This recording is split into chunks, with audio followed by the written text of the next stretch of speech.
Hey guys, tonight we're about to dive into a story that'll leave you questioning what true strength really is. Picture this. The sharp scent of earth and iron fills the air. The ground beneath your feet is wet with blood, and your enemy stands before you, ready to strike. But here's the twist: you've already taken a hit, and it's a brutal one. Your right eye is gone. You've lost one of your senses, but not your will. You still have that razor-sharp sword in your hand, and you've got something more important now. Survival instincts that refuse to die, no matter how much you want to call it quits. But don't get too comfortable just yet, because tonight's tale isn't going to have a happy ending unless you've got the heart of a warrior. So before you get comfortable, take a moment to like the video and subscribe, but only if you genuinely enjoy what I do here. And hey, go ahead and drop a comment, letting me know where you're tuning in from and what time it is. Just curious. Now dim the lights, maybe turn on a fan for that soft background hum, and let's ease into tonight's journey together. The first strike didn't feel like much at first. In the chaos of battle, you thought it was just another hit, another cut to the armor you wear, until you noticed the warm trickle running down your face. By the time you wiped your brow, you realized something wasn't quite right. Your vision had gone blurry, but you pushed it aside, just a minor distraction. Another blow rattled your bones. The next thing you knew, everything to the right of you went dark. You reached up to touch your face, and your fingers met something slick. Blood. But it wasn't just blood. It was a piece of your very self. Your right eye gone in an instant. Pain blurs your thoughts, but you steady yourself, drawing on your samurai training. Blood loss. No problem. Pain. You'll ignore it. You're not one to give in. Not ever. With your left eye still functioning, you adjust your stance. You keep fighting. The battle rages on around you, but your focus tightens on your single remaining point of vision. You do what you've always done. Take what comes, respond, and strike. You've been trained for this after all. The samurai way isn't just about being fast or skilled with a sword. It's about endurance, persistence, and never giving up even when the odds are against you, even when the world falls apart. Your survival is about more than your sight. It's about your spirit. What happens next, though, isn't just a fight for survival. It's a transformation, one that'll make you rethink everything you know about combat and about what it means to be a warrior. You'll have to adapt, evolve, and learn how to fight with one eye. It sounds impossible, but in the world of a samurai, nothing is ever impossible. In a way, the loss of your eye has already started to change you, and it will change your approach to everything combat strategy, and maybe even how you view yourself. No more relying purely on your senses. Now you've got to rely on something deeper. Your first real test of adapting to your new reality comes a few days after the injury. The pain is still there, gnawing at the edge of your consciousness, but you're starting to figure out how to work with your one good eye. The days blur together, but you're not sleeping much. Every waking hour, you're battling physically and mentally to keep from spiraling. The warriors who come to visit you bring food, drink, and pity. But the pity isn't what you want.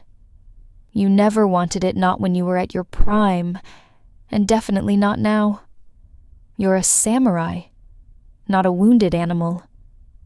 They look at you differently now, with a kind of caution that wasn't there before. Their eyes flick toward your eye patch, then back to your face, as though they're trying to read you like a puzzle. But the way they look at you doesn't matter. You've got bigger problems now. You've been taught to fight with precision, speed, and skill. Your entire existence as a warrior has been built on those principles, and now you've lost half of what made you a formidable opponent. But here's the thing about being a samurai. You don't let anything define you, not even the loss of an eye. Still, your old habits die hard.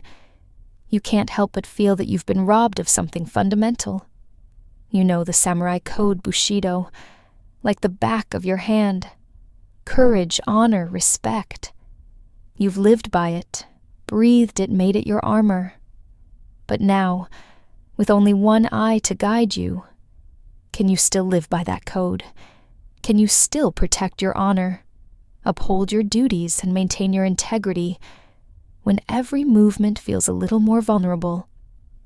It's a difficult thing to reconcile the image of yourself as a sharp, calculating fighter versus the reality of your new, impaired condition. You've always prided yourself on being the one who could see it all, who could calculate every strike, anticipate every move. But now, with half your vision gone, the world feels like it's closing in on you. You begin your training again, but this time with a new approach. No more relying on speed and precision alone. Now it's about adapting, figuring out how to move differently, think differently, and fight differently. There's no manual for this. No teacher to show you the ropes of fighting with only one eye open. So you get to work. You train with your left eye, focusing on the techniques that emphasize peripheral vision. You begin to understand that this loss isn't as limiting as it first seemed. The world might be slightly out of focus, but your instincts are sharp as ever. You learn to listen more closely to the rustling of the wind, the shifting of your opponent's weight, the subtle sounds of their movements. All of a sudden, your hearing becomes a weapon. Historians still argue whether a samurai's training could have been as effective if they had been forced to fight with impaired senses. But you don't need history to tell you the answer. You're living it. You find yourself becoming more attuned to the subtle shifts in energy.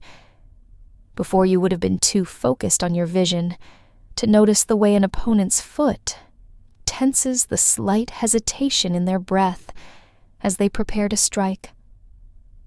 But now, with only one working eye, you're forced to rely on all the other ways your body communicates information.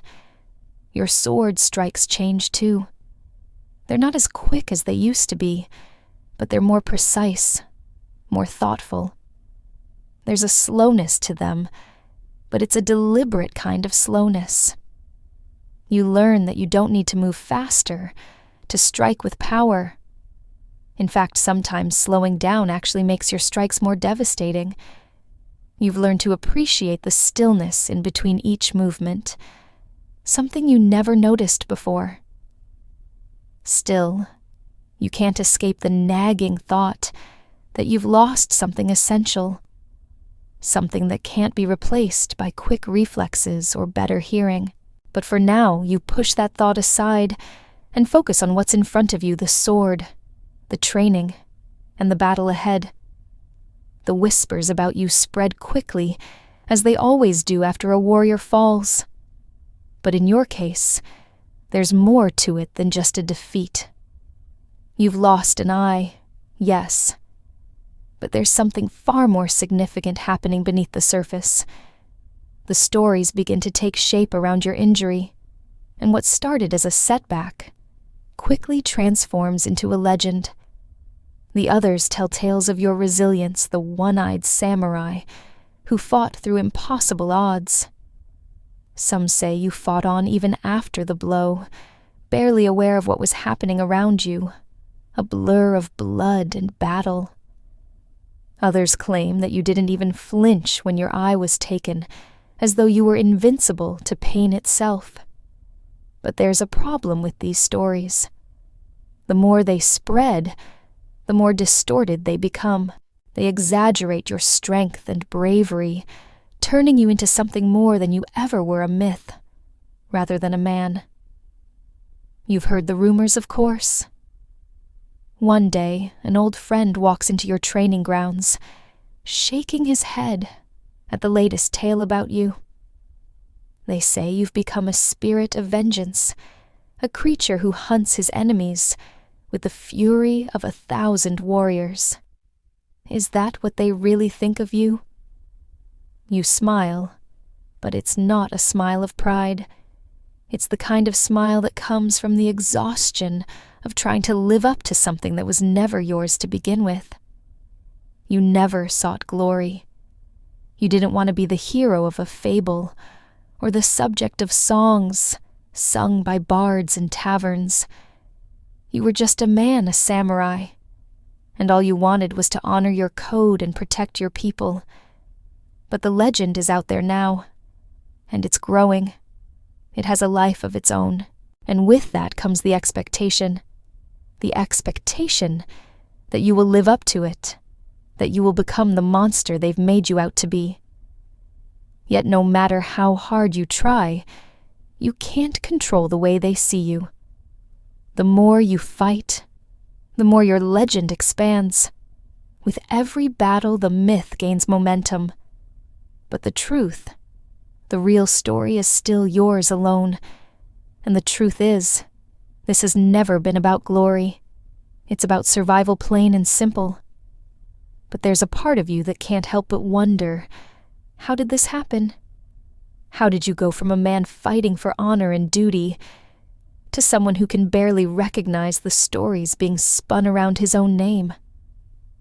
Historians still argue whether such myths surrounding warriors are intentionally created to glorify the samurai code, or if they emerge naturally fueled by the collective imagination of a society that needs legends to hold on to. The truth lies somewhere between reality and the narrative that's been woven. You'll never fully be able to control how others see you. You'll never stop being the one-eyed warrior in their eyes. But maybe that's not so bad. After all, every legend needs its shadows, and the legend of the one-eyed samurai has only just begun. The days following your injury blur together as you push yourself harder in your training. There's no time for mourning or self-pity, and your body knows it. Every morning, the pain in your head greets you like an old friend, but you ignore it because there's no room for it in the life of a warrior. You don't have the luxury of letting weakness seep in. Your training is different now, of course. You can't spar the way you used to, relying on that sharp focus and deadly accuracy with both eyes. So instead, you train your mind, your senses, and your instincts. You're learning how to fight differently, learning that the sharpness of your mind can compensate for what you've lost in your body. But it's not easy. You wake up early, pushing your body through long hours of repetitive motion. You spend hours swinging your sword at straw targets, adjusting your stance with every strike to account for the lack of depth perception. You practice controlling your breath, learning to fight through the tightness in your chest that comes with the constant aching awareness that you are no longer whole. There's a certain quiet to this new way of living. No more rushing in, no more charging forward without thought. Every movement is deliberate now, every strike calculated with precision, not speed. Your remaining eye, the left one, becomes the focal point of your entire world. It's not just about seeing the enemy. It's about feeling them, sensing them before they make their move. And it's working. Slowly but surely, your skills start to shift. Your movements become fluid, less about reacting, and more about anticipating. You rely on your peripheral vision, yes, but also on your ability to hear the subtle shifts in the air, the rustle of the leaves, the barely there shuffle of an enemy's foot, the faintest sound of an approaching sword. Your sense of hearing becomes as sharp as your sword. Still, there's something about training alone that gnaws at you. There's no one to push you, no one to help you refine your technique. The silence of your training grounds is oppressive, and sometimes you wonder if anyone can truly understand the struggle you're facing. But then in the stillness of the evening as the sun sets, and you wipe the sweat from your brow, a thought emerges. Maybe this isolation is what you need. Maybe it's not about being the greatest warrior who ever lived. It's about becoming the greatest version of yourself. In this new, altered reality, historians still argue whether samurai should have been trained to fight with only one eye open, given how much reliance they placed on precision and battle tactics. But the fact remains, survival and adaptation are as much a part of the way of the warrior as technique. And survival. You're starting to master that. With every passing day, your body learns to compensate, your mind sharpens, and the physical discomfort of your injury fades into something manageable. But it's the psychological shift that starts to take the most significant toll. You begin to see the world differently. And not just in the obvious sense, though. Of course, that's part of it. Your depth perception, once a crucial advantage in battle, is now a frustrating handicap. But there's more to it than that. The world in its entirety feels different. You no longer take anything for granted. Every sound, every smell, every shift in the air becomes vital information. Your remaining eye is all you have now, but it doesn't give you the full picture. You've always relied on a balance of sight, sound, and instinct, but now you find that sight is no longer enough. You begin to lean more on your other senses, and that's where you feel the change most profoundly. It's in the way the world feels, in the way the wind shifts direction, and how the earth seems to hum with life just before battle. It's in how your sword feels in your hand, how the leather of your grip adjusts itself with every movement. And it's in the way your enemies feel a slight change in their posture, a shift in their breathing, the subtle flexing of muscle under skin. All of this, the things that used to go unnoticed in the frenzy of battle, are now clear as day. You don't see everything anymore, but you feel it. This new awareness starts to build something inside you. It's not just a new way of fighting. It's a new way of being. You've become attuned to the world in ways you never thought possible. You no longer rely on brute force and speed. Instead, you move with a quiet grace, a calculated stillness that almost makes you seem more like a shadow than a man. Still, there are moments, dark moments, when you can't escape the fact that you've been irrevocably changed.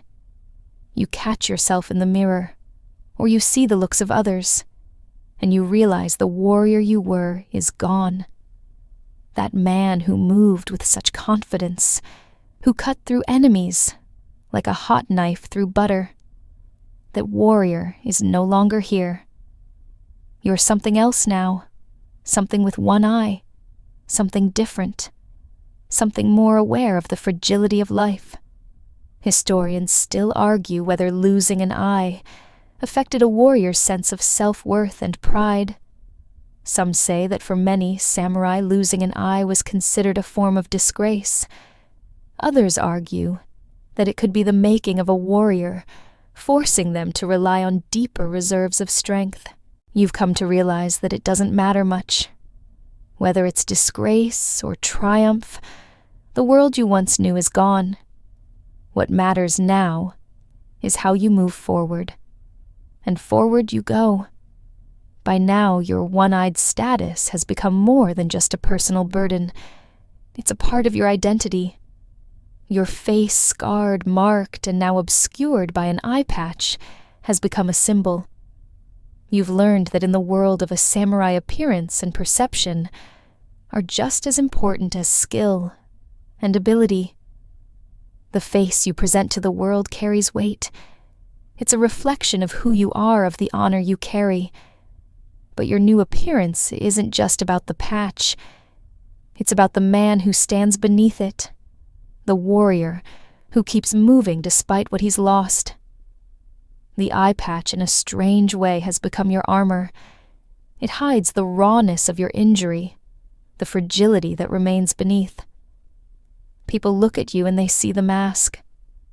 They see the warrior who has endured, and that's enough for them and for you. It's strange, though. You start to notice how differently people treat you now. Some fear you, perhaps, because they believe the eye patch marks you as cursed, as a man who has already crossed the line between the living and the dead. Others show respect, nodding their heads in recognition of your strength and your perseverance. And then there are those who pity you, who look at your face, and for a fleeting moment see only the scar, the wound that marks you as less than you once were. The pity is what stings the most. It's one thing to have your enemies underestimate you in battle. It's another to have those who should be your allies look at you as if you're broken, as if you're no longer worthy of their trust. But you can't change their perception of you. All you can do is prove them wrong with your actions. The eye patch might conceal your vulnerability, but it also becomes a reminder of your resolve. It's the outward sign of your inner strength, your refusal to let this injury define who you are. Still, there's a part of you deep down that misses the man you used to be. The man who could stand tall and gaze at the horizon, with both eyes open free from the weight of scars and limitations. But as much as you try to suppress that longing, it lingers. And then you realize the man you used to be, the one with both eyes, was never as strong as the man you've become now. The eye patch doesn't just hide the loss. It reveals something else, a warrior who has been through something that would have broken many others, but who has emerged stronger, more focused, more aware of the true cost of battle. You've lost something, yes, but you've gained something far greater in return. Historians still argue whether a samurai's face, and especially their mask or eye patch, played a symbolic role in their identity. Some say it was a way of hiding weakness, while others argue that it was a way of showing strength through adversity. But you know the truth. The mask, the patch, is both a shield and a message. You wear it not to hide who you are, but to show the world exactly what you've become. There's a moment not too long after your injury when you realize something unexpected. Your one-eyed state isn't a disadvantage. It's an advantage. You know that sounds strange, right? How could fighting with a single eye possibly be an advantage? But over time, you begin to see things a little differently. It all starts with how people look at you. The moment they see the patch, they think they know you. They think they've got you figured out. Most opponents assume you're impaired in a way that makes you easy pickings, but that's where the beauty of it lies. They underestimate you. And that, my friend, is the key to winning. Your one-eyed status gives you the element of surprise. The first strike is always the most important. You let your enemies see the limitation. You let them think they have the upper hand, that your lack of vision will make you sloppy, slow, and easy kill. But here's the thing. While they're busy thinking they've got you trapped, they don't notice the way you move differently now. how your every step is measured, how your sword strikes come from an unpredictable angle, and how somehow your remaining senses have sharpened beyond what they would ever expect. You've learned to fight with deceptive slowness. Where once you were quick now, you're deliberate, each move calculated to make your opponent overestimate their chances. You know they'll rush at you driven by their own arrogance. But what they don't realize is that just as they're about to strike, you'll already be one step ahead. They're focused on the wrong things. Their eyes on your missing eye. Your sword. Too slow, they'll think. But that's the trick. That's where your advantage lies. The fight isn't won with speed anymore. It's won with anticipation, with knowing just how and when to move, and when to let your enemy's confidence be their downfall. And you've perfected this art. It's a kind of patience that comes with having no choice. You can't afford to rush, not when you're seeing half of what you used to. You can't afford to be sloppy either. That means you move in smaller, quieter steps, no sudden flurries of attack, no wild swings, just careful, controlled power, like a snake coiling before it strikes. Your opponents, who come in expecting to see an easy target, find themselves on the defensive, caught off guard by your silent precision. Historians still argue whether this kind of deception was a deliberate technique by samurai, or if it emerged purely from necessity. Some claim that samurai were masters of misdirection in all forms, and that every wound, every scar, was a part of their strategy. Others insist that the truth of your advantage lies in the psychology of combat, making your enemy believe in your weakness, so they walk right into your trap. But you don't need the debate. You know exactly what you've discovered, how to turn a perceived weakness into a weapon. The next time you face an opponent, the game is already over before it begins. They can't see it, but you can feel the tension in the air, the pressure in their stance. You know that they're already expecting you to falter. They can't wait to see you make a mistake. But the only mistake you make is letting them think they have the upper hand. With one swift motion, you strike, and it's over. As the years pass, you begin to hear rumors about the legend of the one-eyed samurai you spreading far and wide. At first, it was just whispers in the shadows, a few murmurings in the taverns. But now the stories have taken on a life of their own. They paint you as invincible, a supernatural force that cannot be defeated. The very idea of being struck down, of falling in battle, becomes laughable to some. You're the samurai who lost his eye, and still stands taller than any who dare challenge you. But you know the truth, and it's a truth that few understand. You are not invincible. You are not some immortal warrior who walks through life untouched. The scars you carry, the physical ones, the ones no one can see, remind you of the cost of survival of every battle, fought not just against an enemy, but against yourself. Every wound you've taken is a part of the person you've become. What others see as invincibility, you see as a different kind of strength, the ability to keep moving forward despite the odds, despite the pain, and despite the loss. People tend to forget that every warrior who becomes a legend has paid a price sometimes in ways that they'll never fully understand. The loss of your eye wasn't just a physical blow. It was a transformation, an opening to something deeper within you. And the more you fight, the more you understand that the true battle isn't against your enemies. It's against the expectations of those who have created your myth. They expect you to be flawless, to always emerge victorious, to be a hero in the truest sense. But you know that true heroism is in the acceptance of your own fragility, in the understanding that you are not invincible. And that's why even now, with one eye, you continue to fight. But even the strongest warriors must face their limits. One day, you'll be too old, too slow, or too injured to keep up the fight. One day, someone will come for you, a younger, faster warrior, someone who hasn't yet learned the lessons of survival that you've lived through.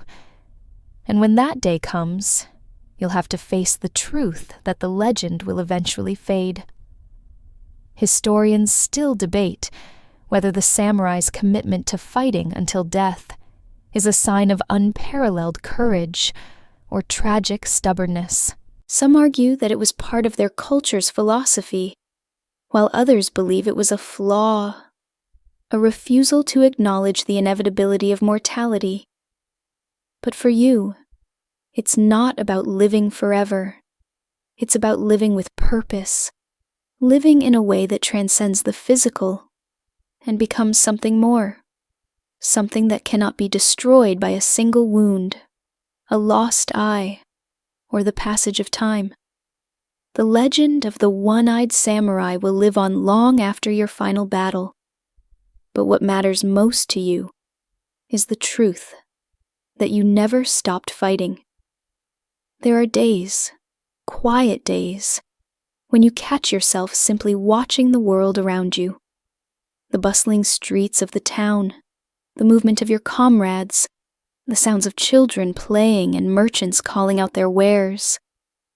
All of it feels so distant now, as if you're viewing it through a fog. Your world has shrunk narrow to the limits of your remaining senses.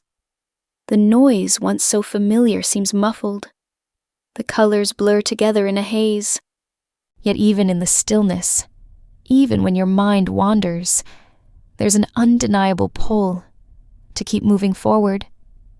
You've been through too much, fought too many battles, to ever let yourself become irrelevant, to let the world simply pass you by.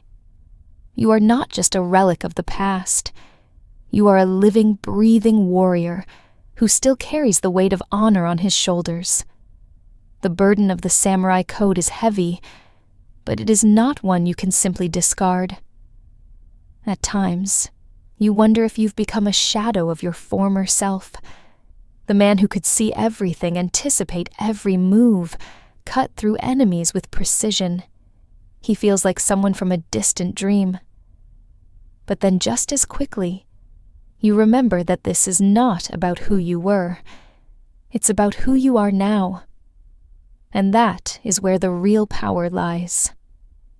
You've learned to rely more on the feeling of your sword in your hand than the sight of your enemy. You've learned that every movement, every breath, every sound in the air carries its own weight. You've learned that it's not the eye that defines a warrior. It's the heart, the spirit, and the drive to keep going even when the path seems dark. And yet, the ghosts of your past linger. You'll be sitting in the quiet of your room, and suddenly you'll remember the face of the man who took your eye. You remember the pain, the blood, the rage. It's not something you dwell on often, but it's there lurking at the edges of your thoughts. The wound he gave you may have healed, but the scar is a constant reminder of your mortality. You tell yourself that it doesn't matter, that you've moved past it. But deep down, there's a part of you that will never forgive him for what he took from you. Not just your eye, but your sense of self. That fight, that moment changed everything. And no matter how much you train, no matter how many battles you win, you know that you'll never fully escape the memory of that wound. Historians still argue whether the loss of a single battle could alter a samurai's identity so profoundly. Some say that defeat, no matter how small, could shake a warrior's confidence to its core, while others insist that true samurai never let a single defeat or a single injury define them. You've learned, however, that every wound, every scar, is a part of your story. It doesn't define you, but it shapes you. It makes you stronger, wiser, and above all, more aware of the true cost of living as a warrior. It's in these moments when you allow yourself to reflect that you understand your journey isn't just about surviving. It's about finding peace with who you've become. You may have lost an eye, but you've gained something far more valuable: the understanding that you are more than your body, more than your wounds, more than your reputation. Your strength now lies not in your sword or your sight, but in your ability to adapt to continue walking forward, even when the road is uncertain. And that in itself is the true heart of a samurai. The winds are colder now, and the world around you seems quieter, distant almost. You stand at the edge of the training field, your sword in hand, your remaining eye, scanning the horizon, searching for something that you can't quite name. In your younger days, the world would have been sharp clear, every sight and sound crisp in your senses, easy to measure and react to. But now everything feels like it's shrouded in fog. The landscape has changed, not just physically, but within you. You are no longer the man you once were, and yet here you stand with a sword still in hand. You think about the battles you've fought, the countless men you've faced down, the years spent honing your skill, and then one fateful moment, a single strike that shattered the illusion that you could remain untouchable forever. That moment took your eye, but it also brought you something else. It brought you closer to understanding the fleeting nature of your power, the fragility of your body, and the inevitability of time. Yet despite all of that, you still stand, and you still fight. There is something in you that refuses to yield. There is something in you that will never accept defeat. It's a drive, a deep burning drive, that keeps you moving forward, even as your body begins to tire, even as your mind sometimes feels too foggy to remember the faces of those you've loved, the faces of those you've lost. The sword is heavier now, not just because of the years, but because of the weight of expectation that clings to it. Every time you draw it, you're reminded of what you've become, a warrior who is no longer in his prime, but who has no choice but to keep going. The legends that have grown around you about the one-eyed samurai who cannot be defeated, who cannot be touched, hang heavy over your head. They're not your stories, not your truth, but they're the ones people tell. They've created an image of you that is bigger than life itself, and sometimes you wonder if you're the one who's meant to uphold it, or if the image will crumble beneath the weight of time. The hardest part, though, isn't the sword or the battle. It's the quiet moments when no one else is around, when the adrenaline of the fight has faded, and you're left with nothing but yourself. That's when the loneliness creeps in. That's when you realize that being a legend isn't all it's cracked up to be. Legends don't have friends. They don't have someone to share their stories with.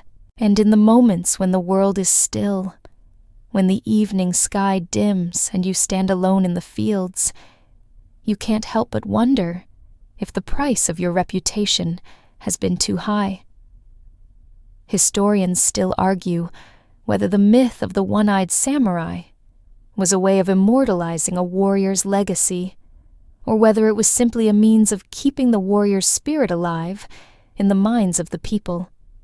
Some say the legend lives on because it offers a sense of hope, a symbol that even in the face of great loss, there is always strength to be found.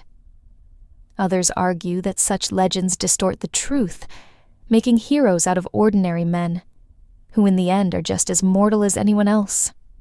You, however, are no myth. You're just a man, a samurai who fights because he has no other choice, a man who has learned that the greatest battle isn't the one fought with a sword, but the one fought within yourself when the world falls silent, and all you're left with is your own reflection. As you walk through the village in the early morning hours, the streets are still quiet. Most of the houses are still wrapped in sleep, their occupants tucked away behind wooden doors and paper walls. It's in this silence, this peacefulness, that you feel most the weight of your journey. Not when you're holding a sword, not when you're in the heat of battle, but in these moments of calm, because in the stillness you're forced to confront the question that's always been there: what's next? You've fought for so long. You've survived through pain, through injury, through the loss of things that once seemed vital to your identity.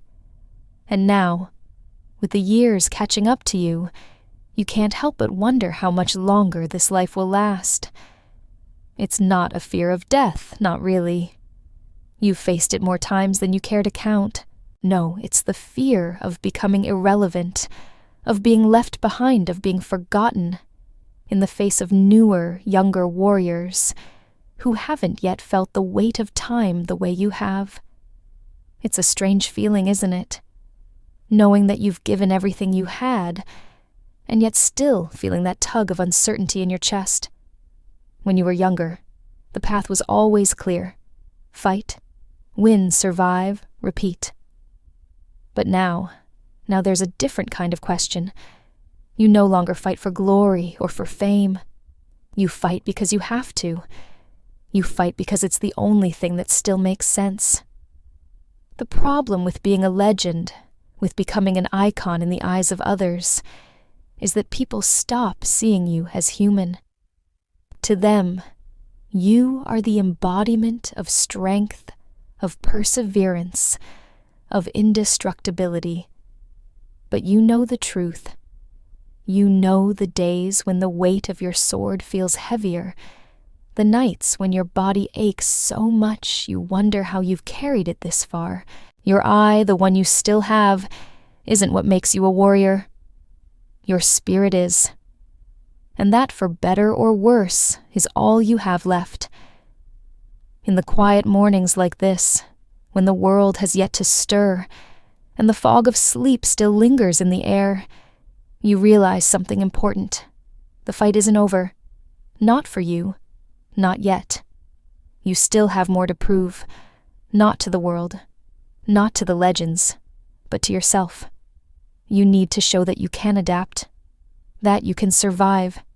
That you can continue to carve your path forward in a world that keeps changing around you. It's not about winning every battle.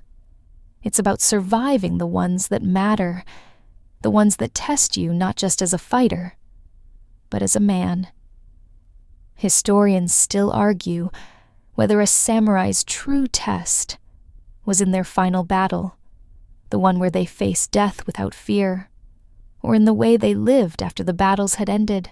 Some argue that the strength of a warrior lies in the way they carry their honor through life, while others say that true greatness is defined by the triumph of a final victory. You know, however, that the real test lies in the quiet moments, the ones when you're alone with yourself, and you have to decide whether to keep going, or to lay down your sword and walk away.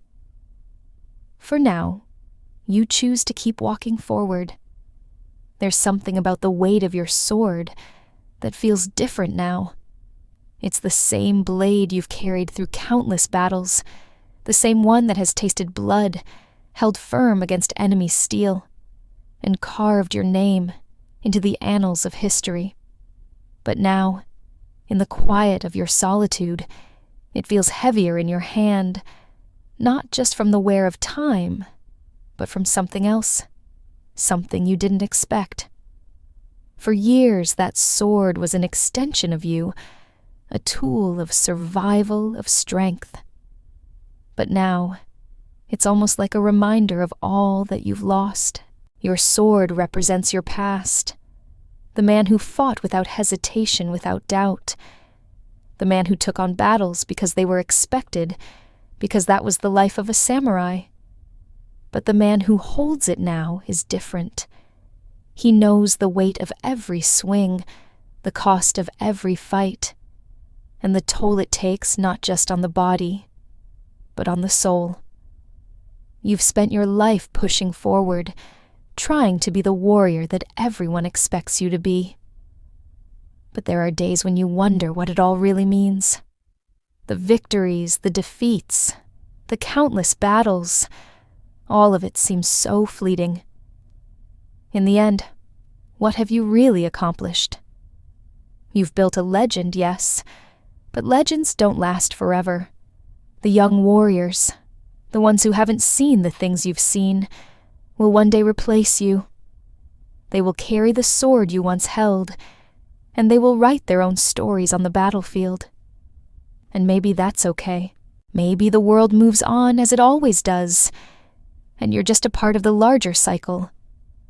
But still, there's that question lingering in the back of your mind.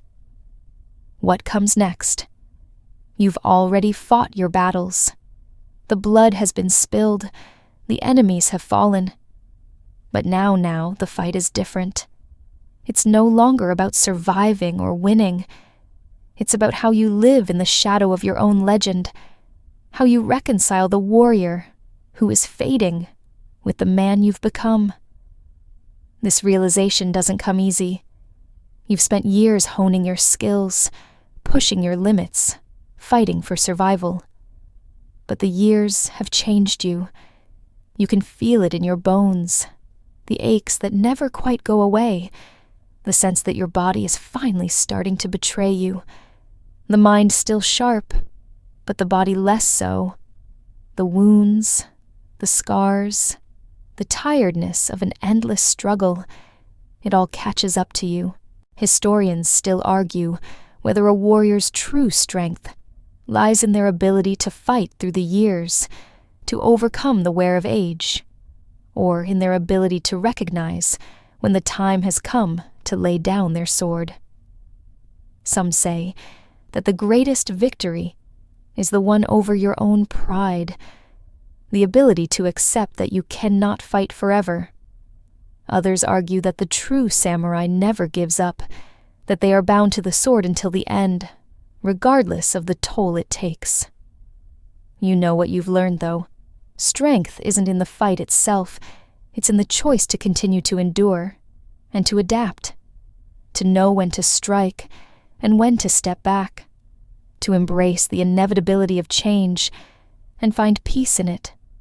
So for now, you stand with your sword at your side, the weight of the past, heavy in your chest, but a sense of calm in your heart.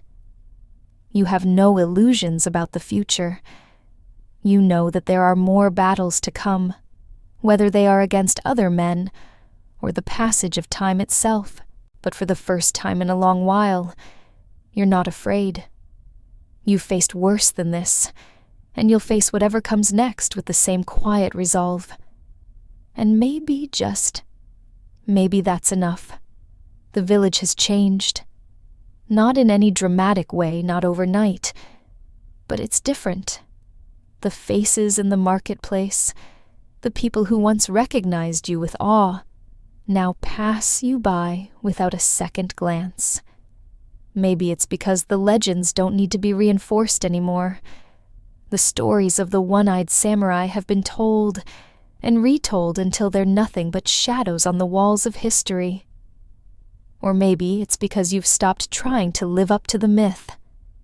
Either way, the world has moved on, and so have you. There's a strange kind of peace that comes with being overlooked. At first, it felt like a betrayal, like your past. Your identity was slipping away, like sand through your fingers. The pride that once swelled in your chest when you walked through the streets now feels like a weight dragging you down. But over time, you start to appreciate the quiet. No one expects anything from you anymore. No more challenges. No more battles fought solely for the sake of keeping your name alive. Instead, you've begun to find comfort in small things, the warmth of the sun on your face, the simple act of sitting down to a meal without having to watch your back. The weight of your sword at your side no longer feels like a reminder of who you once were, but rather an old companion who has served you well. And while you haven't fully let go of the warrior inside you, there's a part of you that's learning to be content without the constant rush of battle. But there's a problem. A quiet one that creeps into your thoughts late at night, when the moon hangs high above and the world is asleep. You can't shake the feeling that something is missing, the peace, the stillness. It feels empty somehow. There's a hollowness in your chest, a space where the fight used to live. Without the constant pressure of being a legend, of maintaining your reputation, you find yourself searching for something that doesn't quite seem to be there. And then it hits you, without the struggle, without the enemy to face what is your purpose. Now historians still debate whether the role of a samurai was ever truly about finding inner peace, or if it was only about preparing for the next battle. Some believe that the life of a samurai was a constant journey of self-discovery, while others argue that a warrior was only defined by his sword, his honor, and his battlefield victories. For you, however, the answer lies somewhere in between. It's not just about fighting. It's about living with purpose. Your purpose now is different. It's about finding balance not in the sword, but in the quiet moments in the stillness that once seemed so foreign to you. It's about making peace with who you've been and who you are becoming. You may have lost your eye, but you've gained something else, an understanding of the world, in a way that goes beyond victory and defeat.